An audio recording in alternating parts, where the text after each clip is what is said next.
Magandang gabi, Benedict. Gaano ba katagal nagpalipad ng helicopter ang Chinese Navy sa itaas ng bangka ng mga mangisdang Pilipino? Magandang gabi, June. Tinatayang nasa 10 hanggang 15 minuto nga nag-hover o umaligid yung nga helicopter ng Chinese Navy sa ibabaw ng bangka ng mga Pilipinong mangingisda. 5 grupo ng mga mangingisdang Pilipino ang nakaranas ng pangaharas noong November 27 at 28 sa Rosol Reef. Ayon kay Philippine Coast Guard spokesperson for West Philippine Sea Commodore J. Tariela, lubhang delikado at maaaring magpalubog ng isang bangka ang naturang ginawang pangaharas ng Chinese Navy. Ito rin anya ang kauna-unahang pagkakataon na naharas sa mga mangingisda gamit ang helicopter.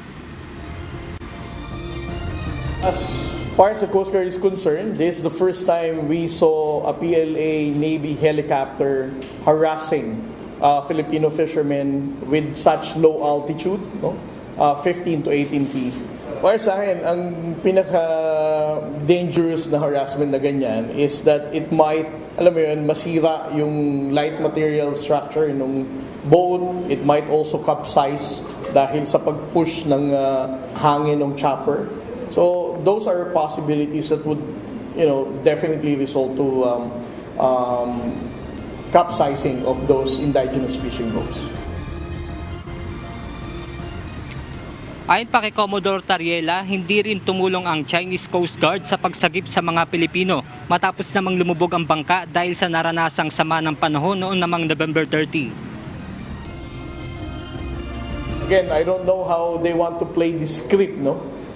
Kasi ang paglubog ay nangyari noong November 30. Ang offer nila sa Coast Guard, which is tingin ko they intentionally recorded the offer, is December 1. Ibig sabihin, they just want to appear na they are extending assistance. But as what the fishermen said, not a single attempt on the part of the Chinese Coast Guard was extended to rescue our fishermen. Yun sinabi nga ng PCG na sa kabila ng nararanasang pangaharas sa China ay patuloy pa rin yung pangingisda ng ating mga kababayan. At sinabi nga rin ng PCG nang sila ay pumunta doon sa Rosol Reef ay nasa 100 mga mangingisda pa nga yung kanilang nadatnan sa naturang lugar. At yan muna ang ating update mula rito sa Caloocan City. Balik sa inyo dyan, June. So, isang pagkakokorek lang, Benedict, ang nangharas yung China, hindi ang hinaras yung China. Ha? Maraming salamat, Benedict Samson mula sa Caloocan City.